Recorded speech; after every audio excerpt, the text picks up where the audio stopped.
Good morning, everybody. On behalf of Data Access, I would like to thank you all for taking the time from your busy schedule to attend the second edition of Nextv Series MENA. A big thank you to our gold, silver, and bronze sponsors for their usual support. We have an exciting agenda for today's session with a fantastic lineup of speakers.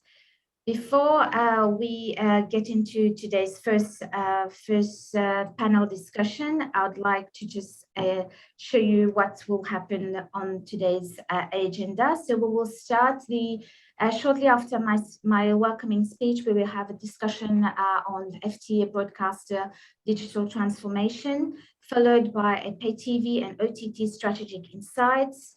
And then we'll have a very interesting discussion on addressing piracy in MENA. Just after lunch, we will have a long, insightful panel with some key players in the region on the content needs for MENA, followed by sports content going OTT. And then we will have two exciting discussions with our gold sponsor, Limelight Networks, on the booming era of live OTT broadcasting. And finally, we'll conclude day one with integrating pure players in broadcasting. So before I have the pleasure of welcoming today with us for our first session on FTA broadcaster digital transformation, our sponsor from Harmonic, David Moine, LBCI representative Samia Barat Diab, and finally, Mr. Nasser Rifat from Rotana Media. And this insightful discussion will be moderated by Hiba. Hiba, before I give you the screen, I'd like to share with you all a short video from Harmonic.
Over to you, Hiba.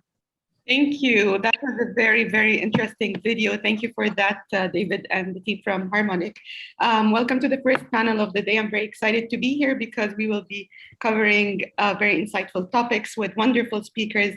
David from Harmonic joining us from Europe, and Samer joining us from Lebanon, as well as, of course, Nasser from Rotana joining us from Egypt, and myself from Dubai. So we will be starting off with a few words from our wonderful speakers about just a brief introduction. We'll start with David. Please give us a quick overview of Harmonic, what you do, your business operations, and the market footprint. Okay, so my name is David Moine. I am a member of the Harmonic Marketing Solution team.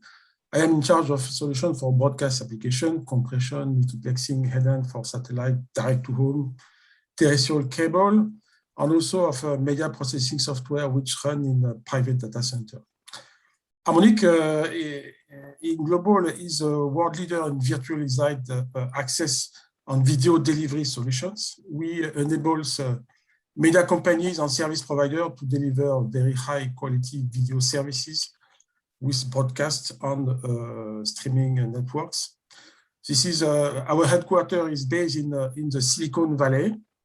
And our revenue guidance for 2021 is about $480 million. We have 5,000 customers around the globe. Among them, we have content providers who create linear channels using our playout solution, Spectrum. We have many pay TV operators and broadcasters who take content from the programmers, bundle them into packages, and deliver them to their audience. We have also these customers and pure streaming players who are using our solution to deliver their OTT services. Regarding cloud, we are leader in cloud native technologies. We launched our first product, VOS 360, in 2016 in the USA. Regarding our footprint in the Middle East, we are the main actor of this area. We have a strong team in Dubai composed of sales guys, key account managers, pre-sales engineers to build the technical solutions, and field engineers for the deployment and the support. All tier one broadcasters are using our playout solutions. For instance, it's a key component used by Nilsat to deal with the massive amount of content they have to deliver. We are also leaders of compression solution for satellite DTH in the regions, and also for telcos who are using our solution for IPTV and OTT. We have, for instance, in Dubai, a very large customers with broadcasting over 1,500 channels in the countries. And regarding free-to-air terrestrial TV, we are present in many countries, including Morocco, Algeria, Tunisia, Saudi Arabia, and others. So this is that's it for me. Very insightful. Thank you so much, David. And you said that you, in terms of your presence in the Middle East, you have existing clients such as Etisalat. They're using the Harmonic service, and as well as Nilesat, right? Yes, but I will not give that much names because for confidentiality reasons. But these are. Yes, very familiar names. We're going to move on to Nasser. Just a quick overview. Of course, we all know Rotana, free-to-air, one of the oldest free-to-air channels in the region with the biggest Arabic language video library. But Nasser, I'd like to hear from you a brief introduction about yourself and about Rotana. Okay. I'm international senior media executive with 32 years of vast broadcast experience in broadcast, telecommunication, production, digital transformation, monetizations, as well as media finance. Joined Rotana way back from 2004, then back in 2009. Rotana is a group of companies which involve 4 companies, Rotana TV channels, and then Rotana Studio, Rotana RMS, which is the media services, as well as Rotana Audio. Rotana, as you mentioned, Hiba, does have, with the Rotana Studio, does have the largest film libraries, Arabic film library in the world. As well, from the audio side, Rotana Audio has the largest musicians plus grade A, grade B singers of the Middle East. Rotana TV, we are 25 TV channels globally. Some of them are encrypted and some of them are for FTA. Some of them are distributed only in MENA and others are distributed worldwide. Rotana has its own production entity when it comes to TV content as well as film content. And we are expanding fast in the international market area. This is brief. Thank you, Nasser. It's 25 channels. That's a lot of channels. And the topic of discussion today is how to migrate, how the digital influence is coming in and, the changes that are happening there. But before we get into the details, I'd love to hear from Samer, joining us from Lebanon. LBC is one of the oldest Lebanese channels broadcasting from Lebanon. Samer, please, a quick introduction about yourself, about LBC, for those who are not familiar with the region? Thank you, Hiba. Hello, everyone. Yes, so I had digital at LBCI in both its commercial and editorial segments. LBCI, as you've mentioned, one of the oldest privately owned TV stations. We operate out of Lebanon. Our focus is the Lebanese market, of course, and we focus on Lebanese expats and Arabs across the region and across the world. For people who don't know us, we have two main focuses. News is a major segment for LBCI. In addition to that, we have our entertainment programs. People might know us from Star Academy back in the days, in addition to a lot of programs and series that are locally produced or produced by LBC, in addition to some acquired shows. That is a brief summary about LBC and my. I definitely remember the Star Academy days, Samer, and I'm sure a lot of us in the audience do. Okay, well, we're going to move on to the interesting questions. I know that it could be a little bit techy, but we'll try to keep everything in simple terms so that it's easy for everybody like myself to understand. Now, when it comes to your content offering, I think we'll start with Nasser. How, with your 25 channels, you mentioned some of them are encrypted, some of them are free to air, some of them are only for MENA, some of them are for the international audiences. How are you moving from now with internet penetration in the Middle East and Africa having the highest growth rate in the world, exceeding the global average by 10%? How are you making that move from FTA to the digital transformation? Hiba, FTA is going to continue, it's going to stay. And still till date, it has the highest return for us.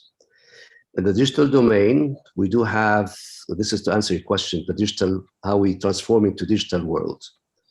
We do have 4 OTTs apps. One OTT apps in US, which is called Rotana plus Arabic TV, out of which it has most of our TV channels, plus most of our content, film content, as well as series dramas, etc. And this is geared only for US, and we moved it 2 months ago as well to Europe, and then it's going to go to Asia, Africa, and then later on will come to Middle East. We do have other OTT apps as well, which is in UK with our TV channels. But what we have noticed, Hiba, and you're absolutely right, is the challenge of how to balance between FTA and the digital wise. Now, from monetization aspect to survive, as you mentioned, digital is like 10% supersedes now FTA more or less in terms of revenue. Therefore, we looked into how we can monetize these content and what technology enabler would help us to monetize it and exploit it further. So we started introducing additional services here with our linear channels in the digital domain, out of which that it brings for us more revenue than just streaming it into a normal subscribers or any other models. And we'll go in details later on. Mm-hmm. Yeah. Interesting when you say different monetization strategies. I'm sure a lot of the audience are wondering what these are, so they can follow suit, but we'll get back to that in a minute. Samer, the same question goes to you. Lots of people are turning online for watching content. How are you adapting to that? Well, again, as Nasser mentioned, I don't believe free-to-air TV is going anywhere. It's just, you have a different target audience currently. You have the older generation and the younger generation, and you have different consumption habits. So FTE is still a major player for us, at least in the Lebanese market, with a certain target audience. But you need to cater to what consumers need, and consumers are shifting more and more digitally. So what we're trying to do as well is to adapt to that. We've already established our SVOD platform a few years back, and now, as Nasser mentioned, there's the diversification of the monetization, which is ensuring that you get monetization from different platforms while catering to to your various customer needs. And for me, what's more important as well is content, because if you want people to move to your VOD platform, you need to offer them content that's available on the exclusive content for the digital platforms, which separates what we have on our digital platforms from what we have on our linear TV. Definitely. And then, of course, with content, you need a bigger pool of content. The bigger you have, the more it will be attractive to consumers, whether in Lebanon or across the region and the world. Mm-hmm. Now, before we got into how that is implemented, there is two things that I hear from Nasser and from Samer, and mainly FTA is not going anywhere. It's going to continue to be, the leader for the next couple of years here in MENA, or maybe in the next few years. And then the second thing is there is definitely a room for monetization with the SVOD, with the digitization and SVOD platforms becoming more and more popular in the region. David, I know that now that they're talking about monetization, I know they have a little bit of an input there with the with that shift and that opportunity for FTA channels going digital, or a portion of their offering. Effectively, all of our customers, either free-to-air or pay TV, are considering streaming, have planned to offer to have a streaming offer, or have already one of them. For instance, if I consider South Africa, MultiChoice, they have a big DTH pay TV offer who cover all Africa, and they complement it by streaming services, which could be included in the package. But they have also a separate SVOD offer to address the customers who don't want to subscribe to their satellite package. We have other example, for instance, in France with the Salto platform, where broadcasters who are in competition decide to put together their assets, their series, their movies, etc., in order to make that as a big content, as you said before, Nasser, content is king. So having larger content, they are sharing the cost of the streaming platform. They are able to address the digital worlds and to make more revenues from this. Later on, I will explain some strategies which could be deployed in order to continue to have free-to-air over streaming and still earning money. Mm-hmm. I think what you said there, David, is important when you said, the competition, working together, collaboration, in sharing the cost of a digital solution that will help in further monetizing the content.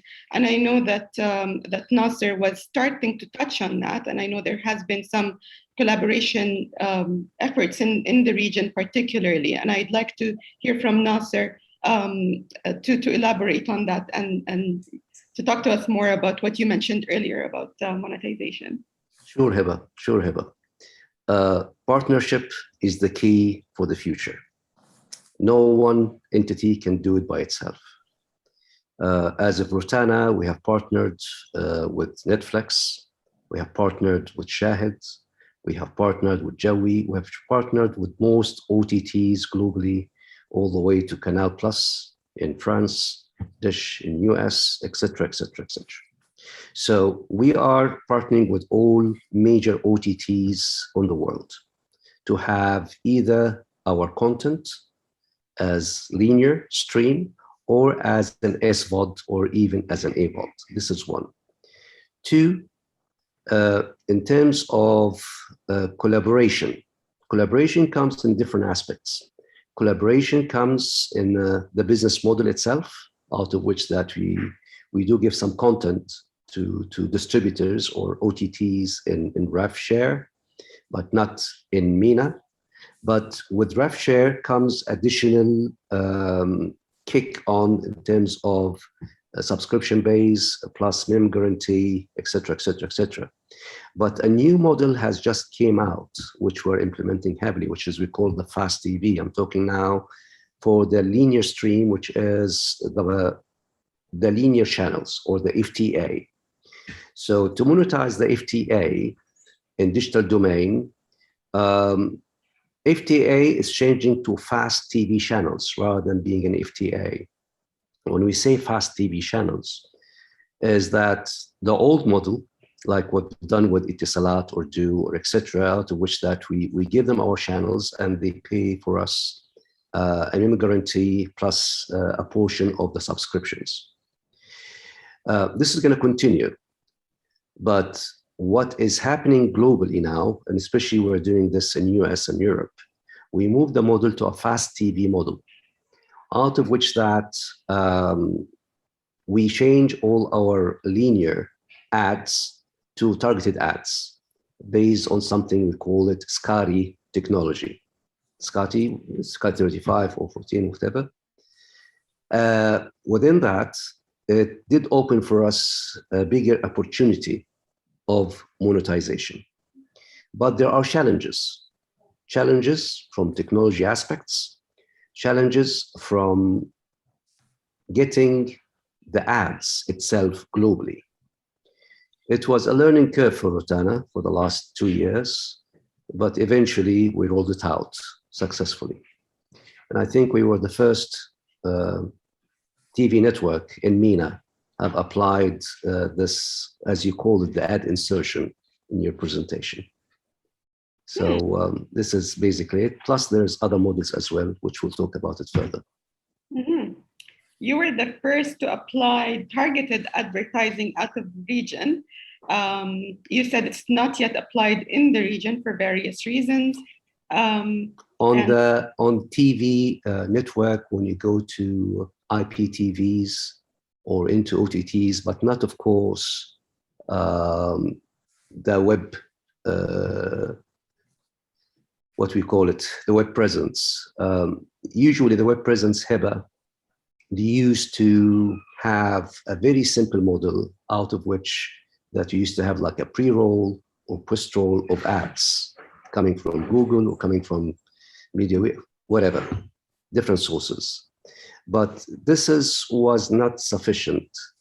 Therefore, we moved to replacing all our ads when it comes to the different segments of the movies, different segments of the programs, and it did make a big difference. So now you're only targeting the distribution channels that are IPTV networks abroad or yes, with significant subscriber numbers. Exactly. So IPTV networks, OTTs, as well as some other platforms. Correct.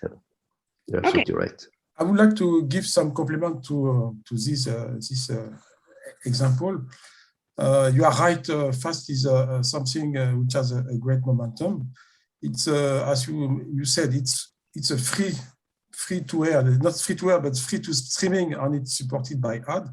You are making your revenues from the ad. Could be on demand, but it is more and more video on demand. Sorry, more and more linear. And it is, as you said, a new way to monetize your large content libraries. I give you a few figures. In 2020, the fast market was a small part of the AVOD market, which is estimated at $25 billion.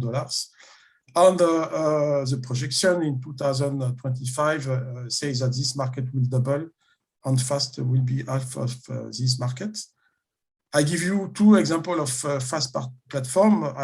You have Pluto TV, who has 36 million subscribers monthly and who are broadcasting 250 channels.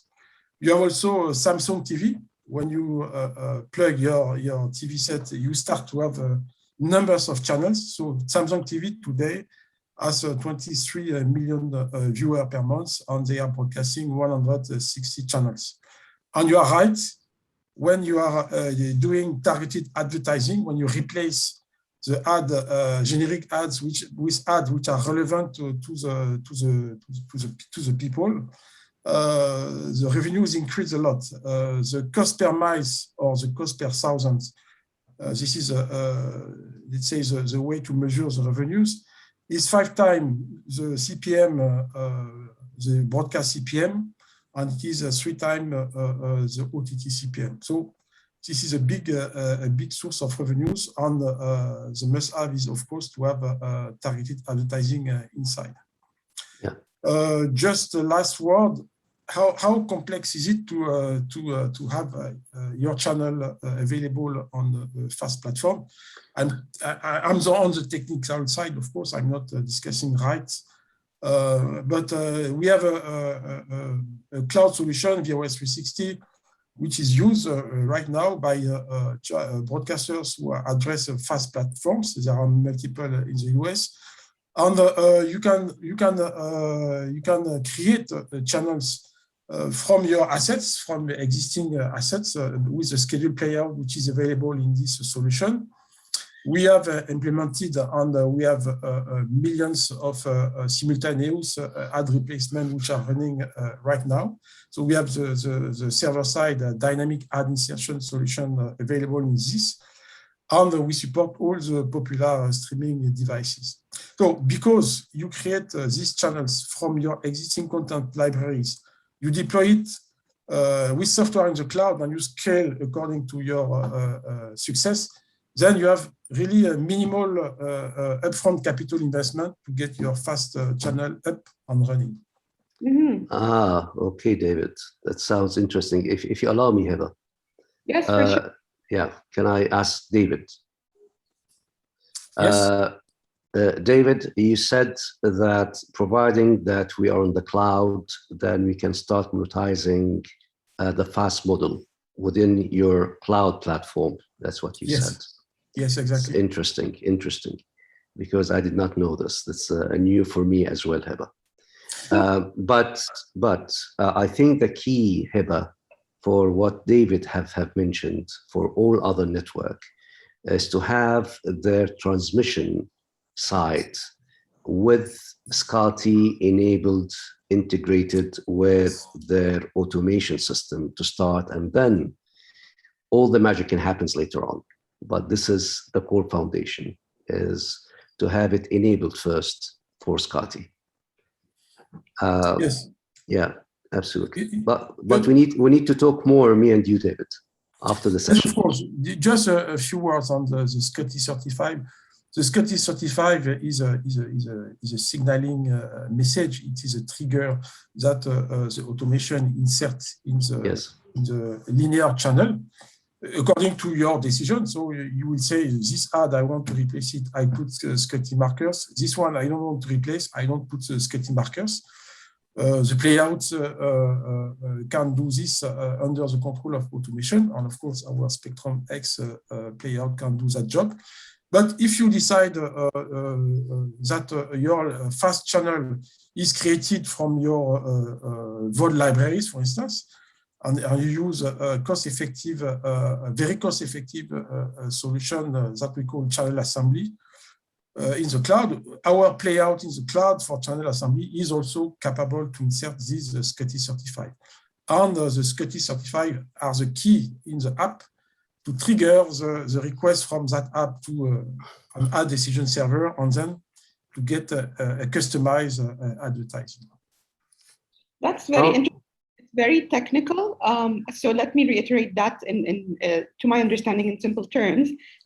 So for those FTA channels that would like to have extra monetization opportunity, Nasser said that they're using the SCADA technology, and it's proving to be working well after years of trial and error. And David, you mentioned that you have what you call the FAST platform, where the revenue from the revenue side, I heard 5 times more revenue than what the broadcast CPM is offering. So huge opportunity there. And you also mentioned a few technical details on the transmission and the integration of the existing SCADA system within that technology. Now that's a very, very quick overview, but I do have a few questions coming in from the audience. There's a question here directed at Samer. Samer, you mentioned what it says. I'm going to read it out. Samer mentioned the different behavior of older viewers watching free-to-air versus younger viewers more on digital. Now that's clear, everybody knows that. But what about the factor of disposable income and local digital infrastructure? For example, rich GCC countries versus some of the larger but less wealthy countries of MENA, for example, Egypt. How does this impact the transformation of FTA into digital?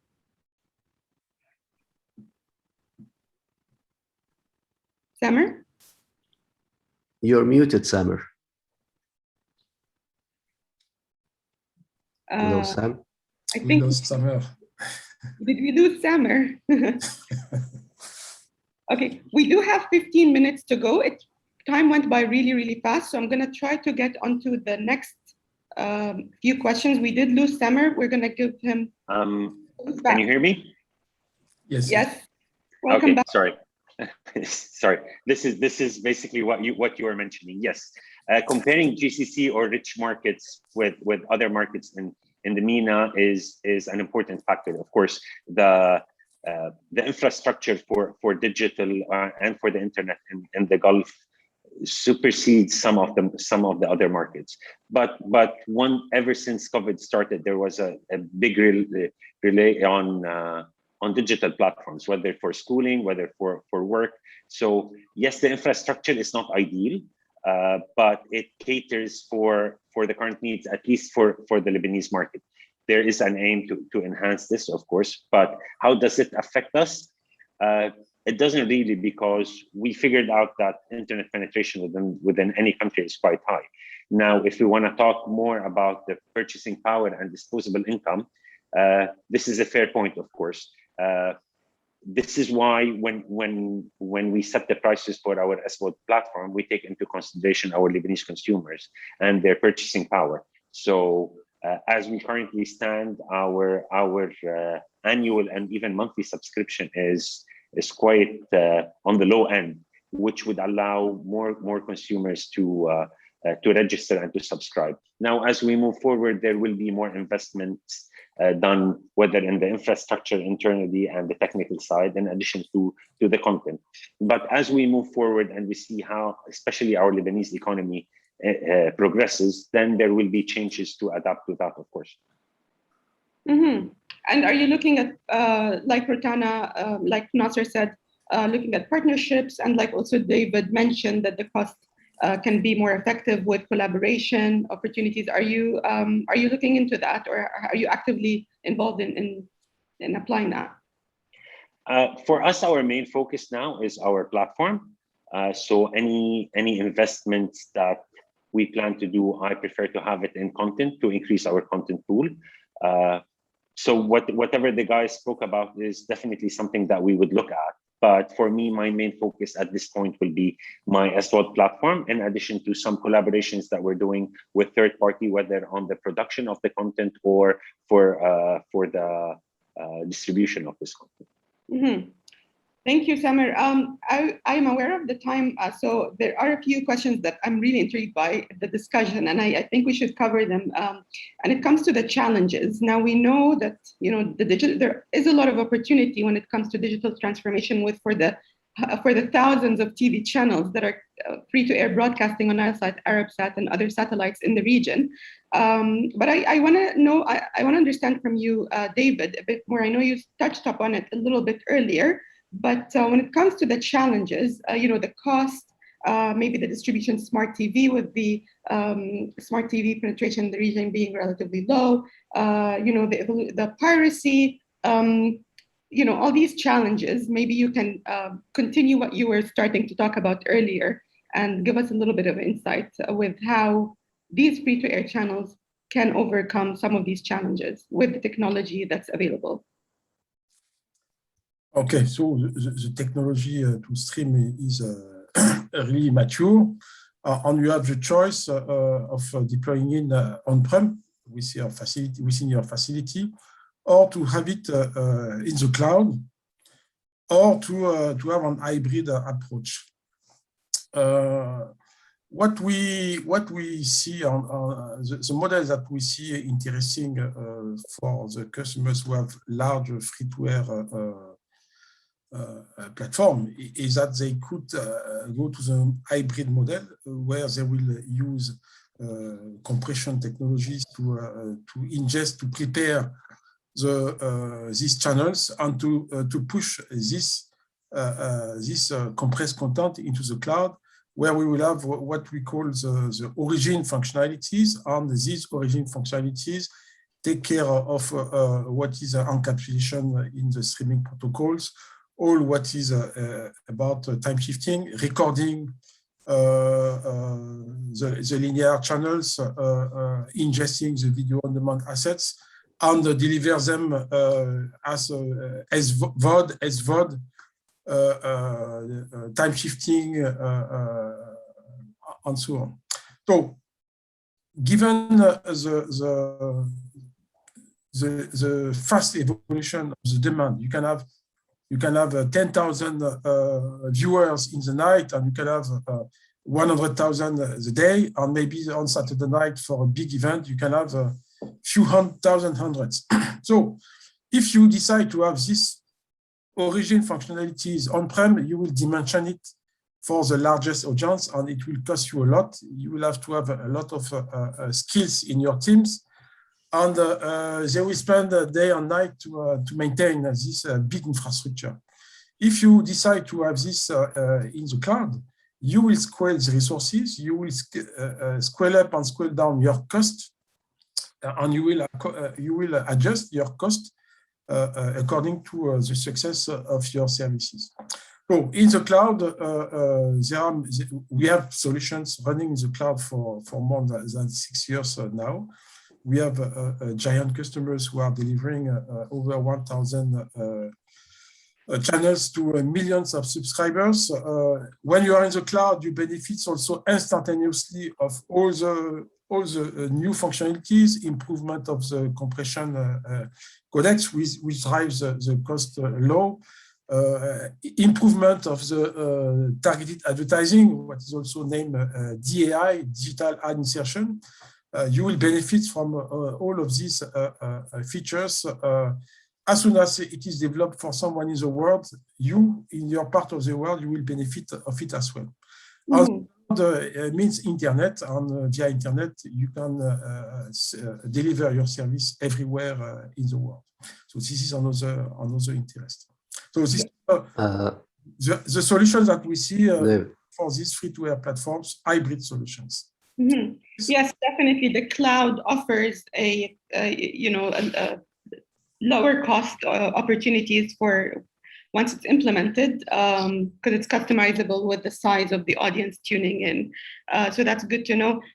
Nasser, I know you have something to add there, since you're already kind of up and running with your digital transformation efforts. Now, I'm aware of the time. We have about 7 minutes left, but there is a question that comes out of all of this that is that I think is very interesting for the audience. Now, with the digital transformation, everything shifting towards digital, that gives birth to something that we're very hungry for, and that's data, right? So we know exactly who's watching what, when, and why, and who, and all the juicy details that the MENA region specifically was very hungry for over the past many years.